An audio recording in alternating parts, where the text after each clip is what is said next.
I'm Stacy Stark. I direct a hazard mitigation planning program at the University of Minnesota. And most of you got this email through your hazard mitigation planning process. We've either worked with you in the past or in the future. The webinar is open to everyone. We are going to record this and we're going to post it on a website of this web where we have this recordings of this webinar and other webinars. So feel free to share it. We hope it's useful for you. Today we have Jenna Clark from the Minnesota Homeland Security and Emergency Management Office, and she's going to tell us a little bit about the funding available and the funding landscape through FEMA and HSEM, and a little bit about how to get started with those funding programs. And then Matt Bauman from Minnesota DNR is going to tell us about the Flood Hazard Mitigation Grant Program. And again, we will record this and we will hope that this is useful to you. I want to just call out that, let's see, I'm going to put a link in the chat here. We do have another webinar coming up that will be on May 8th at 12, and that's going to be clearing the air on air quality alerts. Matt Tarleton from the Minnesota Pollution Control Agency is going to talk about air quality and smoke risks and forecasts. And then we are continuing to look for other speakers, and we'll be posting those to our website as we get them. Bree has a question. Bree, do you have a question? I should point out that feel free to use the chat at any time. I will monitor the chat for questions, and then when Jenna's finished speaking, I will give her an opportunity to answer any questions that were raised in the chat, and then we'll do the same for Matt. So, okay, I think Bree, did you have a question or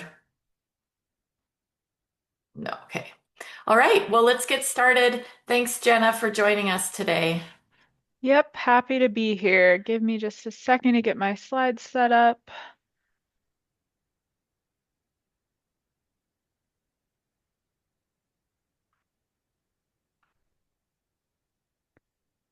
Does this look all right? Can you guys see the Yes. slides? Okay, Yep, great. it looks good. Thanks. All right, hello everybody. My name is Jenna Clark. I'm a hazard mitigation planner with the Minnesota Homeland Security and Emergency Management, or HSEM. And today I'll be talking about the FEMA Hazard Mitigation Assistance Program that we administer at a state level. So what is hazard mitigation? Hazard mitigation is any sustainable action that reduces or eliminates long-term risk to people and property from future disasters. So the goal is to break the cycle of disasters, breaking that cycle of damage, reconstruction, and then repeated damage by implementing long-term solutions that reduce the impact of future disasters and hopefully also save money in the long run.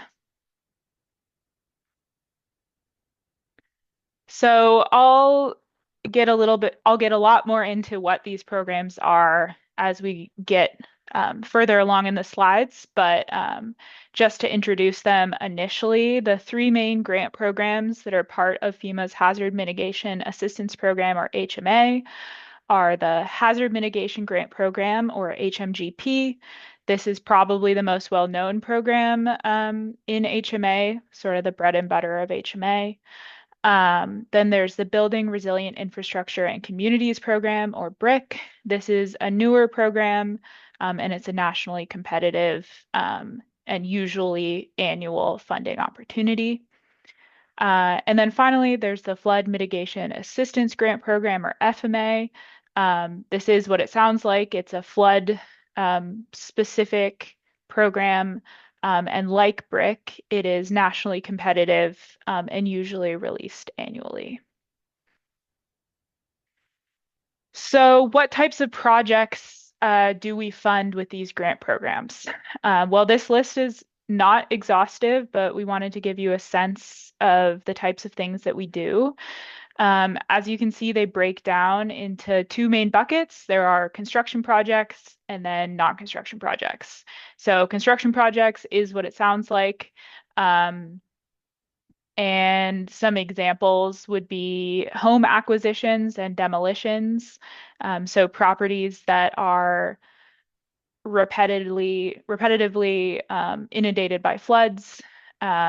We acquire those homes and then demolish, or the community acquires those homes and then demolishes them so they're no longer at risk. Or things like levees and flood walls, elevating structures, tornado safe rooms, the like. Um, then non-construction projects are things like hazard mitigation planning. So Stacy was mentioning that a lot of U attendees may be participating in the U-Spatial planning process. Um, then there are also advanced assistance projects. So things like project scoping for a future construction project or doing a flood study. I thought it might be helpful to see not just conceptually the types of projects that we could fund, but actually what are the types of projects that we do fund. So this is a breakdown of all of the historical projects that we have funded at HSEM by project type. You can see that the most common project is planning, followed by acquisition demolitions and critical infrastructure projects. But then also relatively common project types are warning systems. So a lot of the time this is like a tornado siren, flood control, and community safe rooms. I was sort of surprised to see wildfire mitigation was up there. I think this is a project type that we used to do a lot more frequently and no longer do as much, but still something that we could do if the need arises. So again, before I break down each of these grant programs, there are some general eligibility requirements across the board. So here at HSEM, we are the applicant. We work directly with FEMA, and the grant funding flows from FEMA through us to the sub-applicant. So eligible sub-applicants are usually local units of government. So we're talking about like a county government or a municipal government. They can apply on behalf of individuals or businesses. So, for example, there might be a private uh, mobile home park that wants to have a safe room on site. That is possible, but they have to work with their either county or city government, and the county or city government is the sub-applicant. There are times when private nonprofits are eligible for the HMGP program specifically. This isn't very frequent. And then tribal governments are also eligible, but they can apply either as a sub-applicant, so working through HSEM and then to FEMA, or they can choose to work directly with FEMA themselves. And then the other across the board important eligibility requirement is the sub-applicant must have a local hazard mitigation plan that is current. So it's important to know that you can't just have an active, if say you're representing a municipal government, you can't just have an active county hazard mitigation plan. You have to also have participated in the planning process as a municipality and formally adopt the county plan.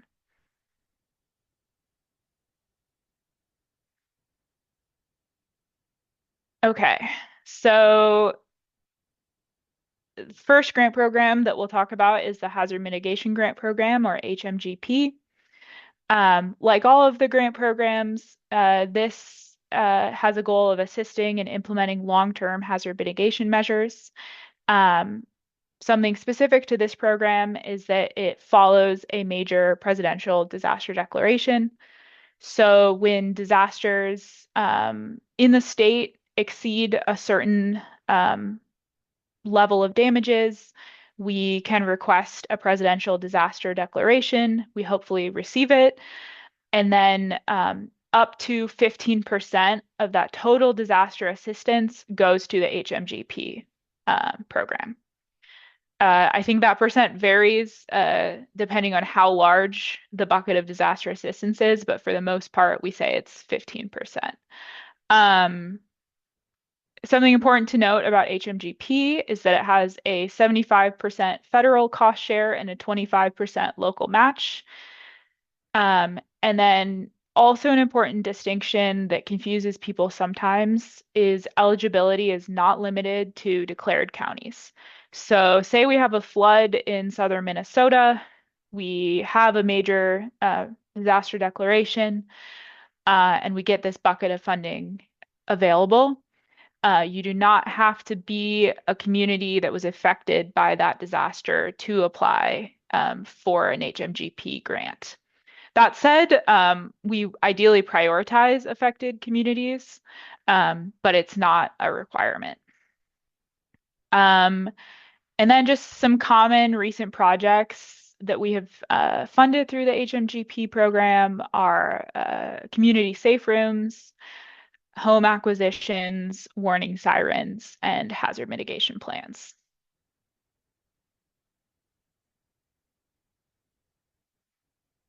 So next, we have the Flood Mitigation Assistance Program, or FMA. Um, Unlike HMGP, which again is awarded following a major disaster declaration in our state, FMA is a competitive national grant program that is usually funded annually. And then FMA has a focus on projects that reduce the risk of repetitive flood damage to buildings insured by the National Flood Insurance Program. So another distinction is that communities must participate in the NFIP to be eligible for FMA. But it does generally have the same cost share as HMGP, so 75% federal, 25% local match. We did just yesterday actually see a notice of funding opportunity for the fiscal year 2024 FMA. So we have not had time as a team to thoroughly go through the NOFO and send out information about it. But I thought I would just very briefly let you all know that this is happening and that you can expect to see more information about this particular notice of funding opportunity and the types of projects we're looking for, as well as deadlines soon. So there is 600 million total available funding nationally. 60 million of which is specifically going towards capability and capacity building activities. 120 million for individual flood mitigation projects. So things that reduce or eliminate the risk to individual NFIP insured buildings. And then 420 million is going towards localized flood risk reduction projects. So projects that are broader than a focus on individual structures, more things like stormwater systems, flood storage, or infrastructure improvements.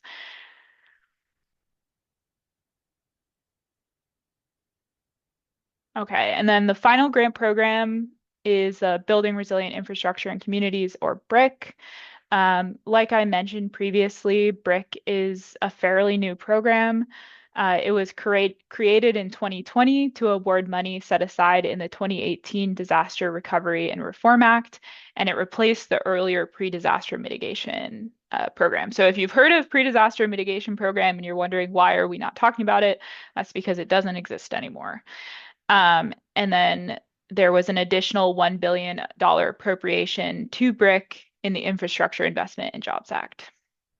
So, like FMA, BRIC is a nationally competitive grant. Unlike FMA, it funds a wide variety of hazard mitigation projects, not just flood related. It does also have a 75% federal cost share and a 25% local match. Um, yeah, so we also have an open funding opportunity for BRIC. The 2024 and 2025 fiscal year BRIC NOFO was released in late March. And we have been soliciting pre-applications and had our deadline to receive those pre-applications earlier this week. Um, in general, important things to know about this BRIC offering, there are $1 billion in total available funding.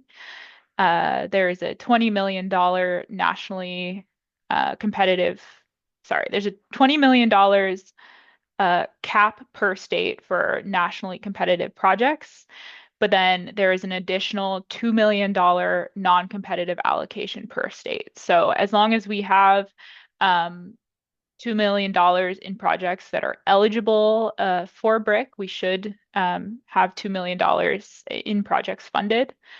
And then there's an additional $1 million per state plus up for building code projects. So on top of that $2 million allocation, we could receive $1 million more specific to building code projects.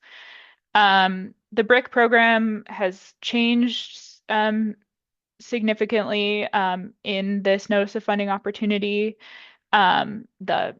The top line is that they're really emphasizing shovel-ready infrastructure projects. So um, the the analysis rubric for the national competition is really prioritizing um, projects that are construction projects and that are far along in the design phase. They're not wanting to fund phase projects or as much like capacity building. They also no longer include hazard mitigation planning as an eligible project type in this BRIC NOFO.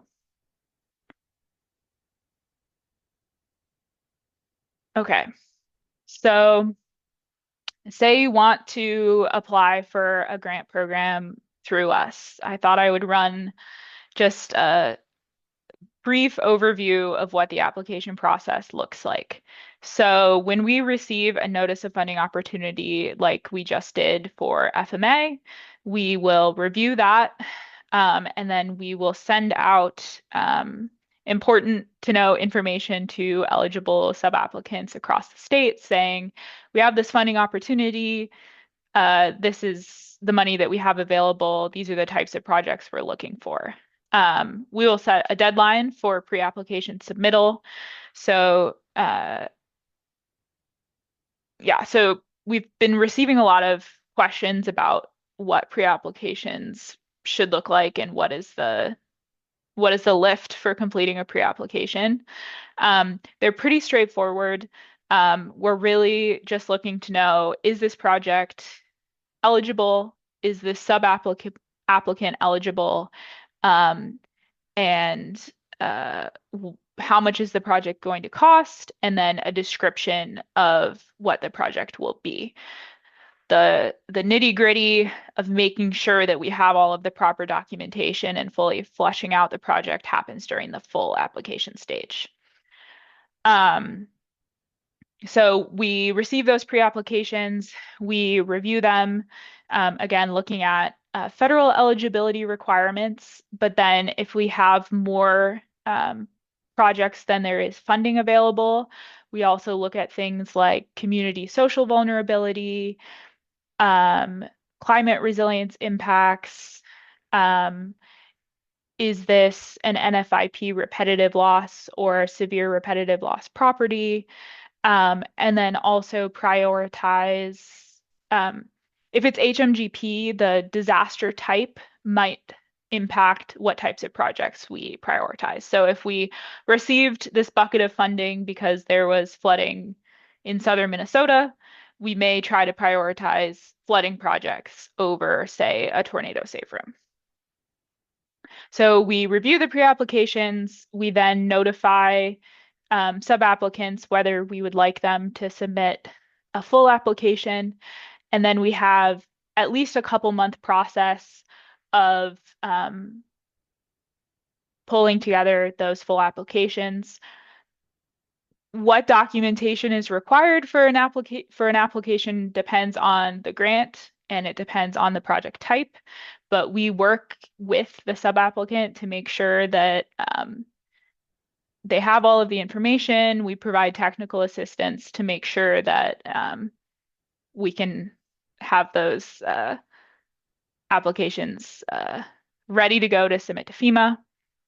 Submit the applications to FEMA, and then there's a process of iteration. They frequently send us um, requests for information or RFI, and then the sub-applicant has to pull together more information to answer their questions.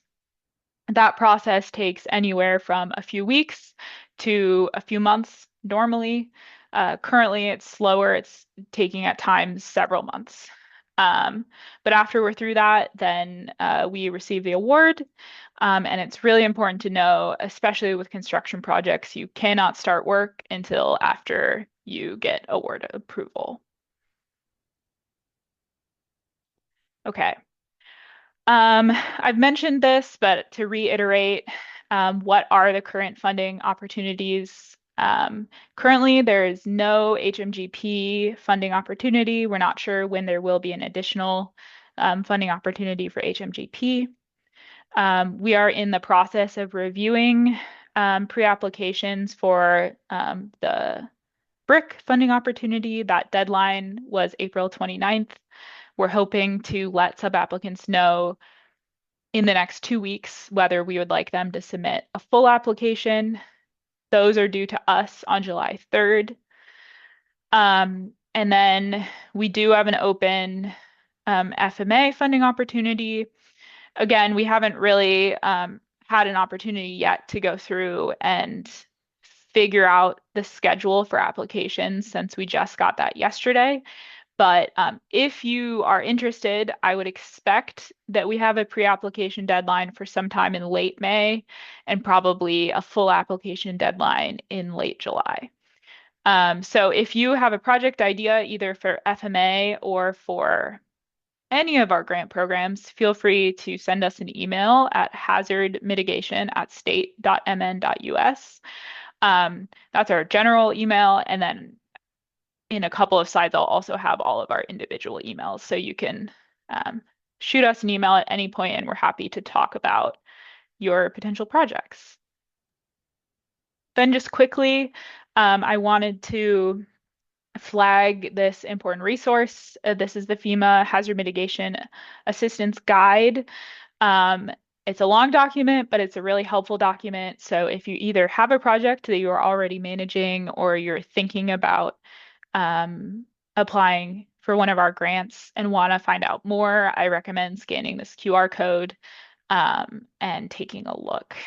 I'm sure we'll probably make these slides available as well if you don't have time to scan that now. These are some additional resources that we can make available to you. And then these are the contact information for our team if you want to reach out to any of us directly. Thank you. And we'll take questions now. Thanks, Jenna. Yeah, you could just leave that slide up so folks Yeah. can get that information. But we had a couple of questions. So John Nelson asked, we are a rural township with about 1,800 residents in Northeast Minnesota. We have developed our community center to qualify as a Red Cross emergency shelter. The one thing we Mm-hmm. do not have is air conditioning. With a significant number of elderly residents who do not have air conditioning and the rising number of heat emergencies, we would like to install air conditioning in the community center. Would that project be eligible for a hazard mitigation grant? Um, Likely.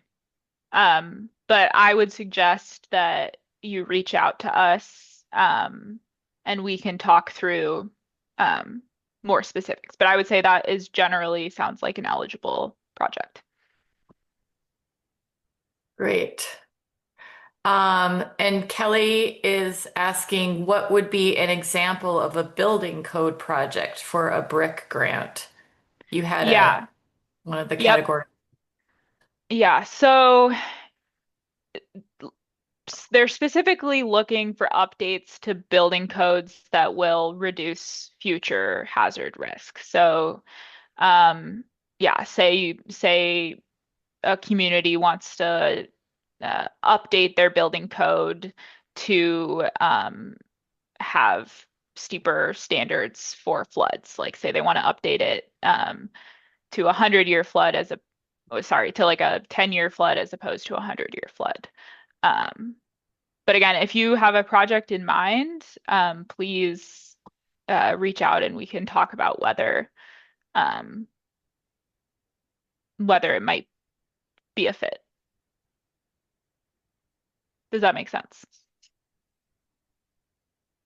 Yeah, so to besides just reaching out directly to you, um, on the HSEM website, is there a link to the application materials so they can sort of review Yes.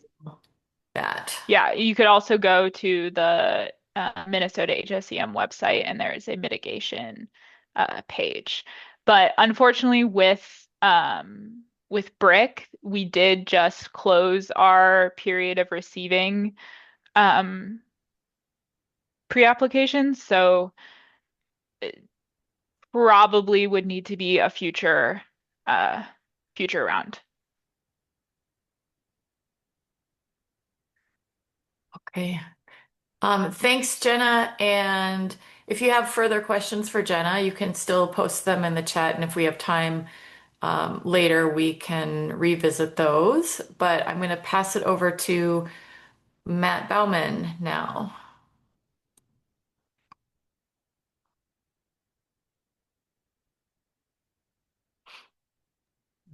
Okay, bear with me. Thank you, Stacy. Okay. Please feel free to give me some feedback if you are not seeing my screen. How am I looking? Not yet. Not yet. Nope, just seeing you. Okay, this is interesting. Let me see what I can do. Okay, we even ran through a test ahead of time. Share, screen two, There share. you go. Okay, fantastic. Now we're seeing your, yep, no, that's good. You got my notes page or you got the right one? Just for a flicker of a second, but it's all good. Okay. Thank Okay, you. we're all set. Thank you. It's really good to be here. When Stacy reached out to present to you all, um I thought it was a good topic of discussion. Sounds like you all have had some experience working with hazard mitigation plans. In a former life, I had worked with hazard mitigation plans myself, so I'm aware of the process and I'm aware of how a lot of new things are thrown at you. And I think this discussion can kind of frame next steps for, you've identified opportunities for a more resilient community, and then how do you work towards getting there? So I think that this program offers one tool in that toolbox. Again, my name's Matt Bauman. I'm with the Minnesota Department of Natural Resources, and I'm the program lead for our flood hazard mitigation grant program. So this is a grant program that it's a state-funded mitigation program, and to the best of my knowledge, I think there's only a handful of other states that have a true dedicated state-funded mitigation program, flood mitigation program. Now, if there's another state that's invested as much as Minnesota has in flood mitigation, I'm not, I haven't been made aware of them. And I think a good case can be made for Minnesota being one of the more flood resilient states in the country. And I truly think that this grant program is a big reason why. It's not the only reason. I'll dig into a few others. Okay, let's get going. In this presentation, I'm going to be introducing our grant program, funding opportunities, application process. I'll touch on a few project spotlights. While we're on the topic of hazard mitigation planning, I can't help but make a plug for a few resources that DNR has. So the grant program. It was established in 1987. It was written into statute to start tackling some of the state's persistent flood concerns. Um, uh, funded entirely with money appropriated in a spending bill, usually a bonding bill or a disaster bill, sometimes in a post-disaster situation. And it provides pass-through grant funds to local units of government. It'll pay up to 50% of the total project costs. And since its inception, we've funded over $625 million towards projects. So the legislature has allocated over $625 million for the program, but when you consider the other funding sources that it's leveraged, the actual benefits are far greater. And so it's probably leveraged another 800 million or so in other local or federal funds. Um, and as you can see, our appropriations for this program can be pretty unpredictable. We're totally at the mercy of the legislature. The legislature is debating a bonding bill right now in this current session, and we're very curious to see if we'll get additional funding. But this chart, it details our historical appropriations.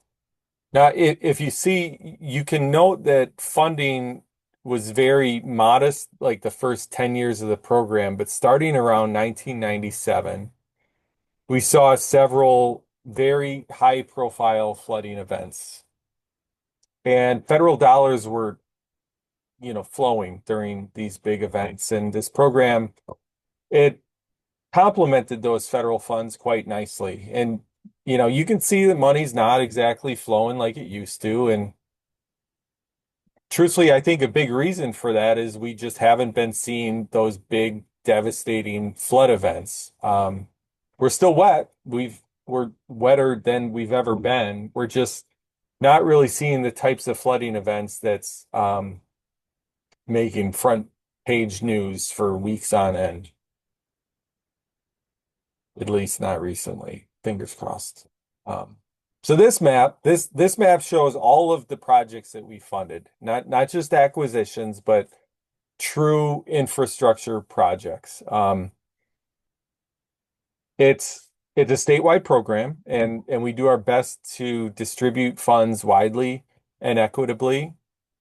Now, looking at this map, it's a little hard to get a sense of scale, but we have dots on this map that represent a $5,000 project, and we have one dot that represents $95 million worth of investments.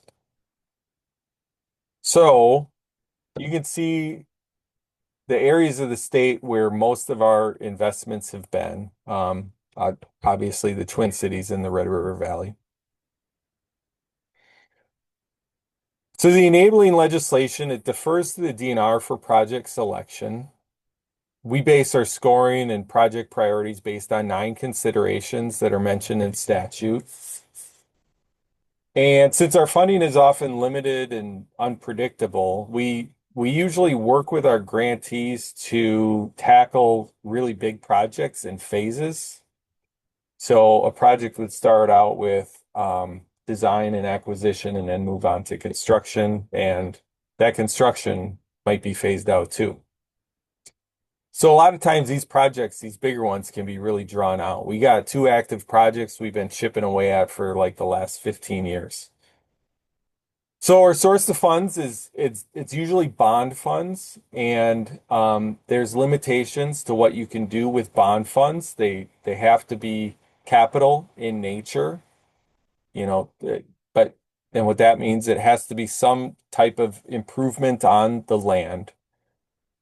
And if funded, the applicants must have a good idea of what their project is. I think that there's, particularly in the planning phases, a community might have a flooding issue. They maybe don't have a clear idea of how they're going to tackle that flooding issue.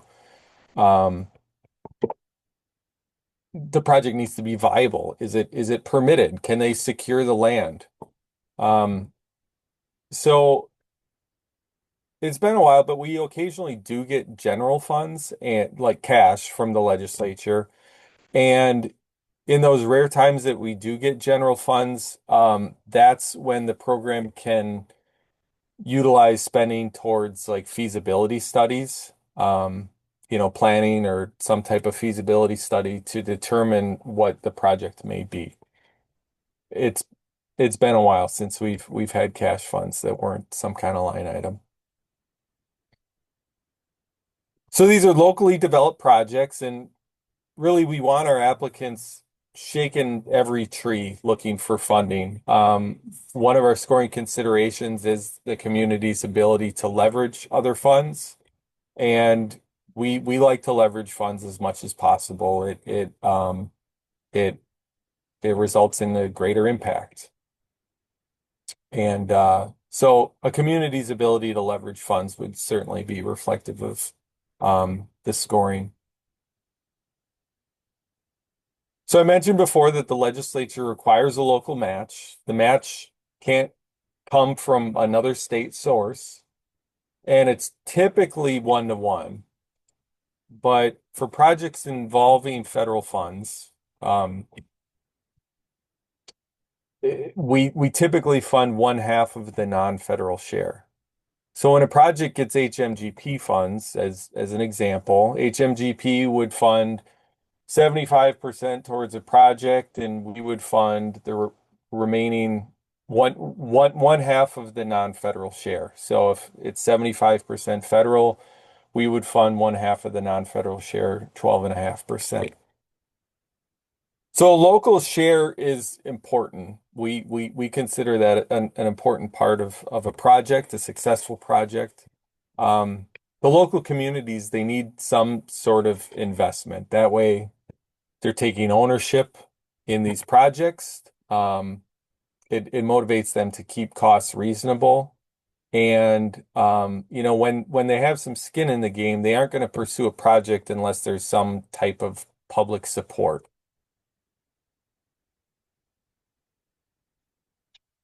So for the last 15 years or so, the legislature has been including rider language in the bonding bill that has limited the match requirement for cities. This is beneficial to smaller cities and cities that have a lower median household income. So the formula ties the maximum local share to both median household income and number of households. So some small, lower income, vulnerable communities may, like as an example, they may have a $4 million project, but based on a calculation, their local share, hypothetically may only be, I don't know, 400,000 or 500,000. But otherwise, communities would typically be looking at a 1-to-1 match. So this is a screen grab of our webpage. You can feel free to explore it. You can see the types of projects that we funded in the past. We have a document that's entitled Remaining Known Needs. Those are the applications that we've received recently, still awaiting funding. The list of projects that are awaiting funding far exceeds the funding that we've been getting lately. There's a high demand for these dollars. Um, but yeah, usually it takes several years, several application cycles before a project usually gets funded, more often than not. We have a link to our application, and then further information about how we prioritize funding.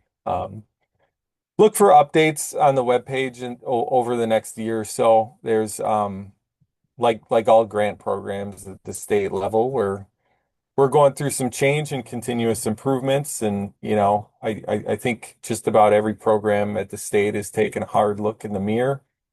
And, I think that all grant programs have opportunity for improvement, and we're no different.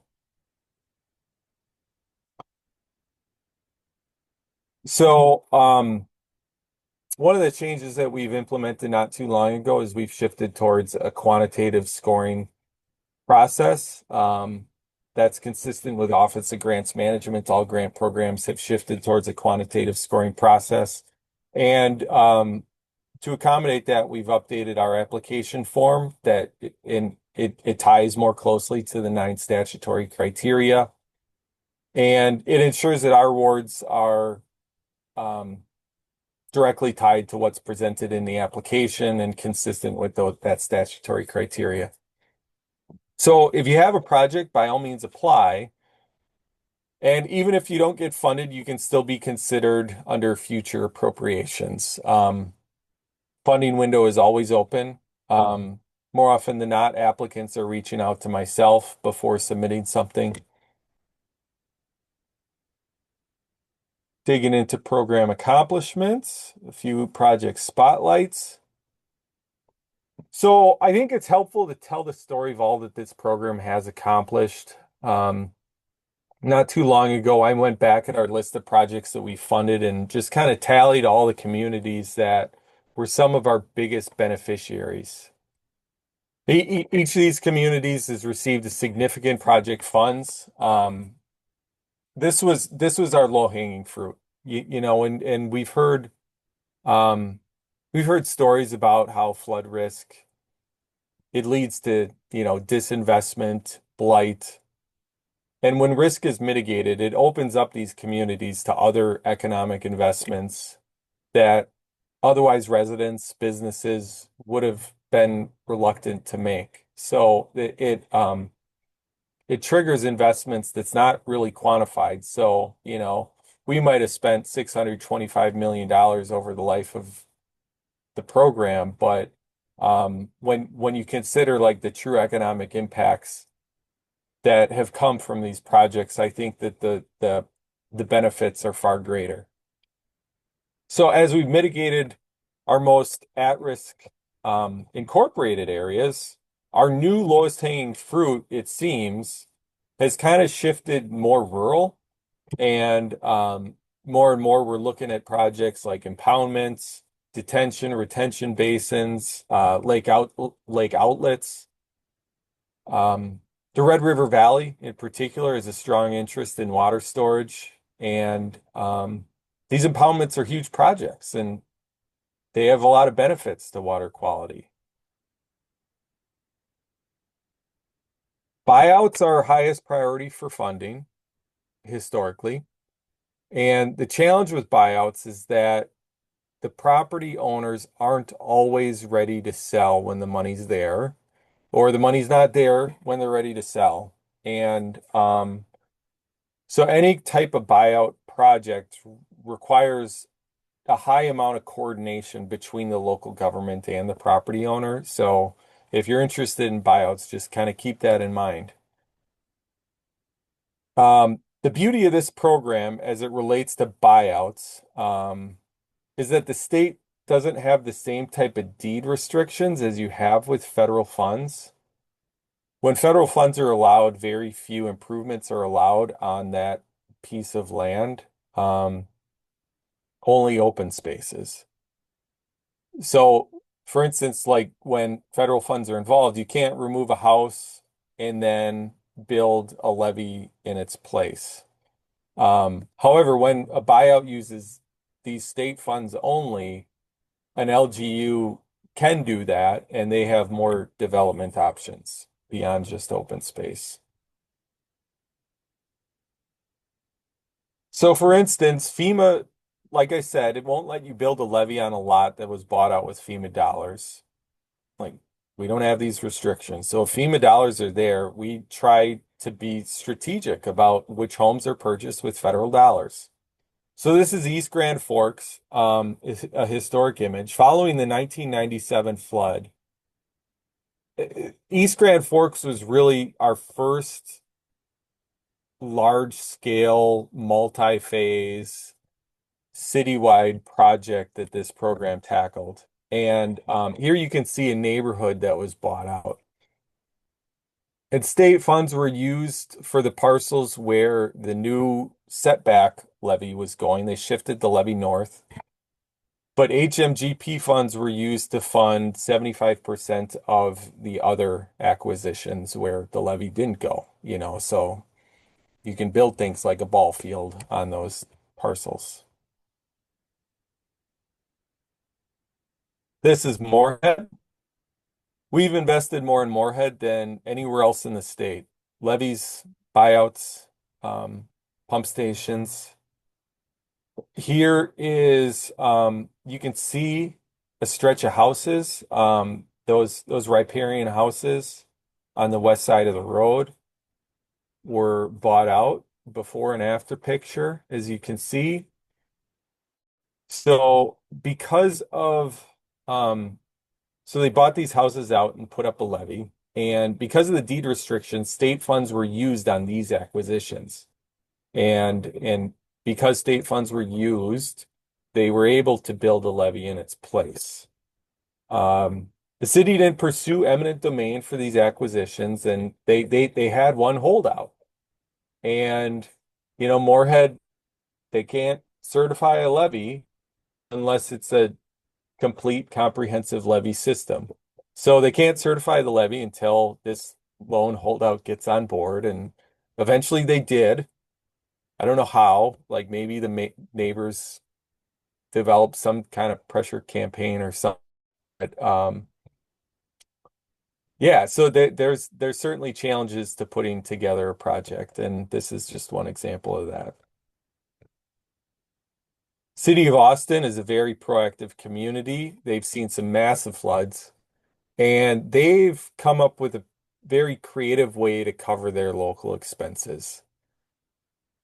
In '06, their voters approved a half-cent sales tax that goes towards flood mitigation. And even after the progress that they've made, voters recently voted to renew it. This is Montevideo. The Montevideo used a combination of core funds and state funds for their buyout. And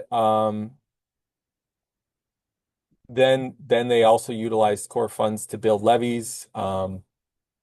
They had floodgates, pumping stations. This is a big project, one of our bigger ones. This is Pearly. Pearly's still wrapping up. It's in the Red River Valley, about an hour north of Moorhead.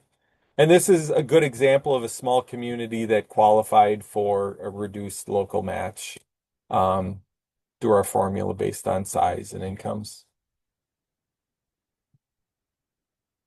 There's just a flooding picture of the Red River Valley. Nothing much here. But it offers good context for these storage projects. Now, this is one of several storage impoundments that have been built in the Red River Valley. This is a big one. This is 2,600 acres and drains 32 square miles. Now, these are primarily designed to reduce impacts to ag land and downstream communities, and it reduces those peak flows. And these impoundments are truly multi-purpose. If they have a good system up there, they have a what they call a flood damage reduction work group that is very proactive in the early phases of these projects, and they help to design them in a truly multi-purpose way to incorporate what they call natural resource enhancements. And if they incorporate these enhancements, they're eligible for an increased cost share. I've seen several of these sites in the fall, and at one site that I visited, like the sky was just literally just filled with circling, migrating ducks. And I know these are very popular with bird watchers. Here's another one of those sites. I had the best topwater bite of my life right at the outlet, and I hope to be back to go duck hunting. Anyway, these impoundments, if they're designed for it, they can just be a total recreational playground. Here's ring dikes. We built several of these ring dikes in the Red River Valley. These were funded 1-to-1, and since they aren't publicly owned, they required the use of general funds. And a, a pretty aggressive effort to implement these ring dikes. Pretty much everybody that wanted and was willing to fund half of it got a ring dike. Few additional thoughts. Now I've been trying to make the case that the state's mitigation efforts is a big reason for a resilient Minnesota, but truthfully, it's just one tool in the toolbox. The National Flood Insurance Program is often compared to a four-legged stool. Now, you can have an aggressive mitigation strategy, but unless you also have effective regulatory tools, truthfully, you're just kind of spinning your wheels and you're not digging yourself out of the hole that you might be in. And we like our cabins, and we like good fishing, and we're a state that values our water, and we have several what I would consider sensible regulations to protect these things. From a flood mitigation standpoint, we obviously have our flood mitigation regulations. They're rules that are adopted by the state, implemented locally. They've been in place since 1969, and they have some excellent higher standards above and beyond the totally inadequate FEMA minimum federal standards. That's my opinion, but broadly held, by the way. We have shoreland management regulations, and on the surface, those shoreland standards, it regulates things like minimum lot sizes, setbacks, and vegetation removal standards as well.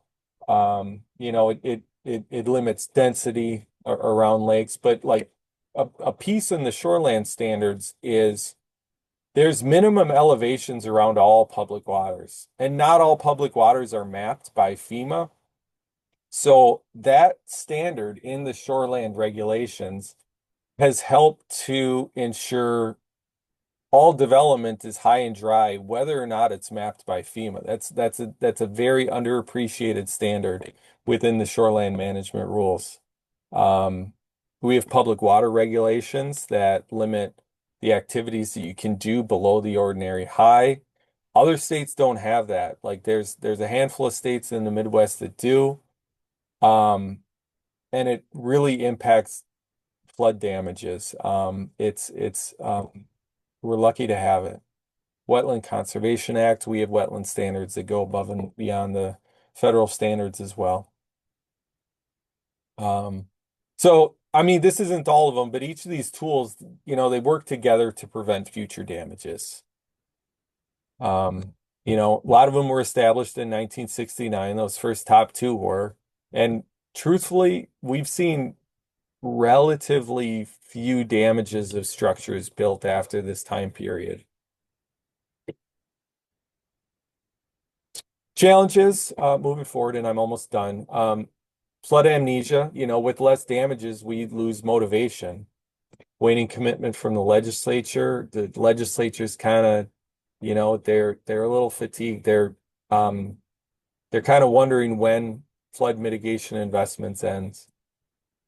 Impoundments, there's still a lot of demand for impoundments. They're expensive, and they're a tough sell to a legislature that's increasingly urban.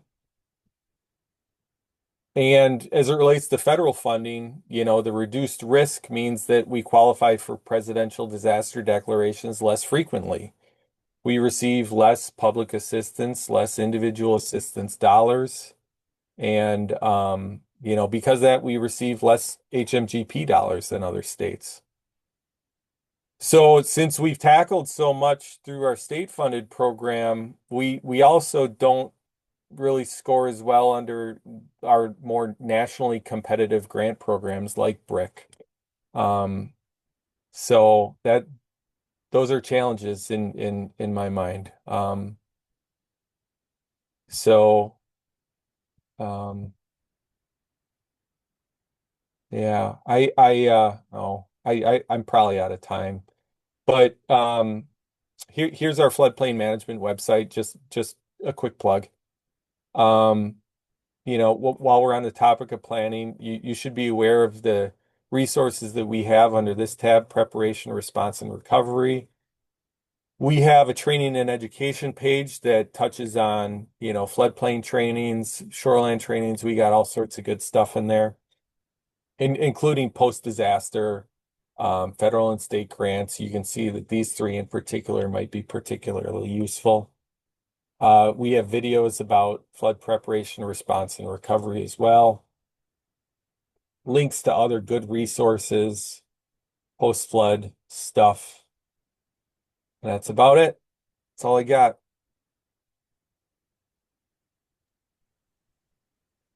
Oh, thank you, Matt. That was really informative. I appreciate it.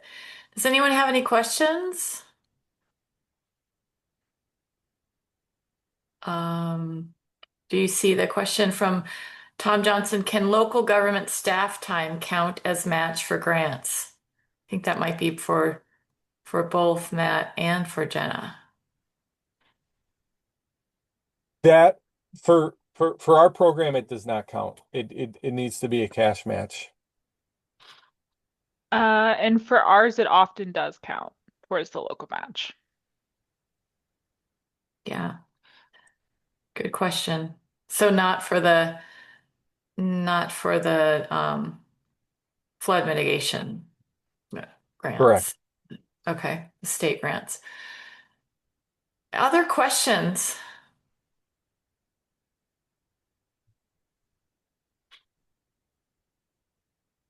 You can also raise your hand if you have a question and want to address the group. I can unmute you. Otherwise, I just want to leave you again with that website where we will have a recording for this webinar. And also, we will have some future webinars coming up that are listed there. But thanks for attending today.